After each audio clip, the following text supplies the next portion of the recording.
Prime Minister Mark Carney spent his day in Abu Dhabi locking in a new investment pact, touring a cultural landmark and trying to lure capital from one of the world's wealthiest countries. Mark Carney is in the United Arab Emirates looking to boost business ties with the Gulf nation. It's part of his ongoing mission to reduce Canada's economic reliance on the United States. Well, one of the most significant issues around this particular trip is that Canada does not have a wealth of foreign investment protection agreements or treaties, international trade treaties with the Gulf states. And so this signals an openness from Canada to engage in these negotiations, to encourage bilateral investment between both regions in a manner that hasn't been exercised before. The silence stretched across 4 decades like a locked vault no one dared to touch. 42 years without a single high-level Canadian leader stepping foot in the United Arab Emirates. 42 years of distance between two countries that should have had every reason to grow closer, but instead drifted so far apart it felt almost intentional. And now, suddenly, Canada is back, standing on UAE soil, shaking hands, smiling for cameras, speaking of cooperation and partnership as if nothing ever happened.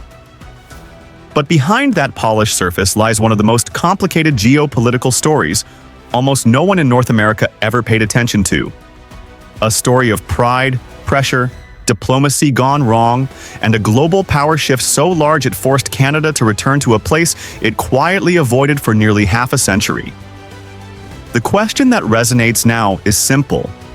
Why did it take Canada 42 years to come back? And what changed so dramatically that it could no longer stay away?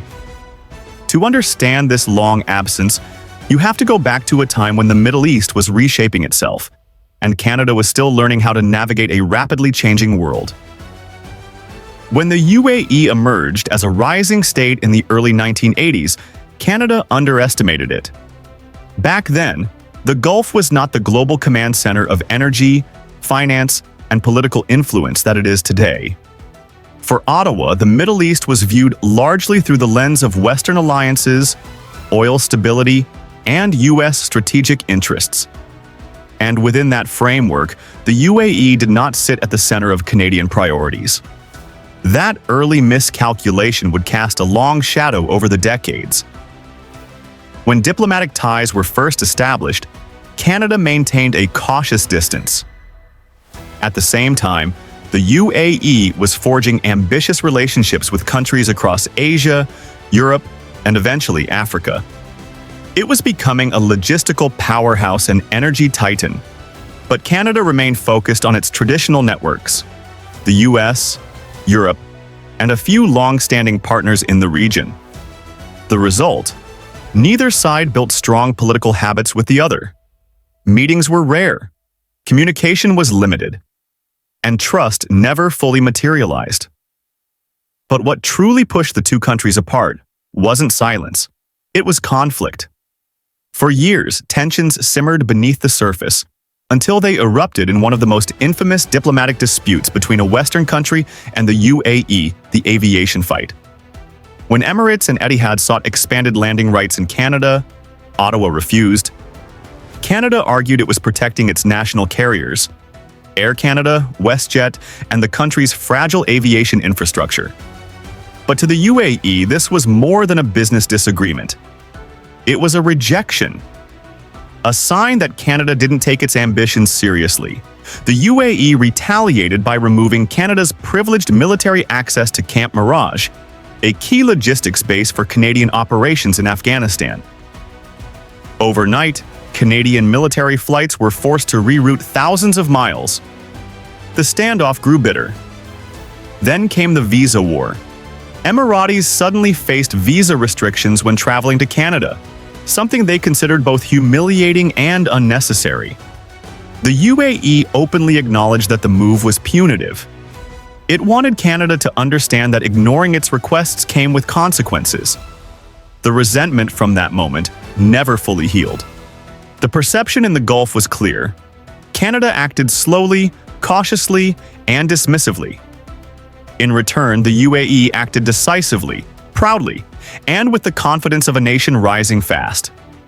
Defense cooperation stalled. Trade remained minimal. Dialogue froze. And in this vacuum, 42 years passed. Yet the deeper truth is that Canada's long absence wasn't about aviation or visas alone. It was about alignment. For decades, Canada followed a foreign policy pattern shaped heavily by the United States. In the Middle East, Washington set the tone, and Ottawa rarely deviated. The U.S. favored certain relationships, managed its own Gulf rivalries, and treated the region as a chessboard of energy security and military bases. Canada didn't feel the need to create its own independent path, so it didn't. And in that environment, the UAE simply wasn't prioritized. Canada watched the region through American eyes, not its own. While Ottawa hesitated, the UAE did the opposite. It moved, it built, it transformed. It became a global magnet for capital, innovation, logistics, and power projection. It emerged as one of the most influential states in the Arab world.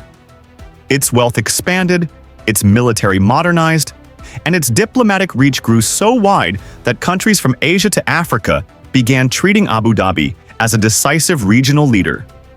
The UAE became one of the most important hubs for global travel, logistics, and business, a place where superpowers negotiated, investors converged, and regional politics were shaped. But Canada still stayed away. Behind the scenes, Canadian diplomats quietly acknowledged the mistake. They knew the relationship had been neglected far too long. They knew the aviation dispute had spiraled into something far bigger than expected. They knew the UAE had changed faster than Canada's policy ever did. But bureaucracy moved slowly. And for years, no one wanted to take the political risk of reopening a relationship that had gone cold. So why return now? Because the world has changed more in the last 5 years than in the previous 40. The global order is shifting in ways Canada can no longer ignore. Western countries are watching China expand its presence in the Gulf. India is tightening partnerships with the UAE. European nations are competing fiercely for Emirati investment. And the United States, Canada's closest ally, is becoming increasingly concerned about maintaining influence in a region that is no longer defined solely by oil. The Gulf states are becoming power brokers in technology, finance, energy transition, and military strategy. For Canada, staying absent began to look less like caution and more like self-inflicted isolation. And then came the economic reality. Canada needs new partners. Its energy sector is under pressure. Its economy is slowing. Its global influence is shrinking compared to fast-growing middle powers. The UAE, one of the world's wealthiest, fastest-growing investment hubs, suddenly became impossible to ignore. The 42-year wait ended not because Canada wanted to repair the past, but because the future demanded it.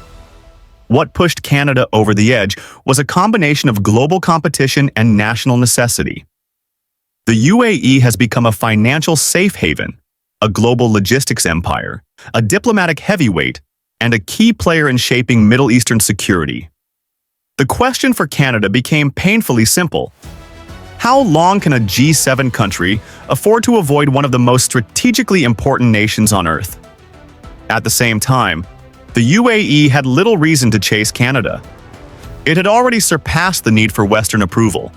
It had carved its own path, building ties with Asia, Africa, and Europe. But welcoming Canada back gave it something else: leverage, a chance to expand its relationships in North America, a way to strengthen its presence in Western politics, a pathway to influence the very countries shaping the global energy future.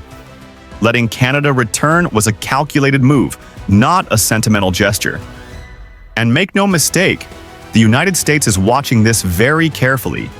Washington depends on stable relationships across the Gulf to balance Iran, maintain energy markets, and control strategic shipping routes. Canada stepping back into the region could either support American strategy or complicate it. The U.S. wants allies who contribute, not just observe. And Canada, after years of quiet disengagement, is under renewed pressure to play a real role. But beneath all the diplomacy, economics, and strategy lies a more profound shift. The Gulf is no longer waiting for Western countries to lead. It is setting the agenda. And the return of Canada after 42 years signals the beginning of a new phase in East-West relations. A phase where North American nations must compete, negotiate, and engage on terms they did not create. For American viewers, this matters more than it may seem. The UAE's rise is reshaping alliances, redirecting global investment, influencing energy markets, and shifting the balance of military power in the region. Canada's return is not just a diplomatic visit. It is a sign that even Western countries are being pulled into a new orbit, a world where Gulf power is undeniable, a world where influence must be earned, not assumed. And now, the question that lingers over this renewed relationship is what comes next. Will Canada build something meaningful with the UAE after decades of distance? Will it compete for influence in a region transforming so quickly it barely resembles the Middle East of the early 2000s? Or has Canada arrived too late to matter? As the cameras capture smiling leaders and scripted statements, the real test is happening behind closed doors, where energy security, technology cooperation, military coordination, and geopolitical alignment are being quietly negotiated. If Canada fails to move decisively, the 42-year gap may become more than history. It may become a warning. In a world where power shifts fast, hesitation is a luxury no country can afford. This is the quiet truth behind Canada's return to the UAE. A truth shaped by old tensions, new pressures, and a global landscape that has changed beyond recognition.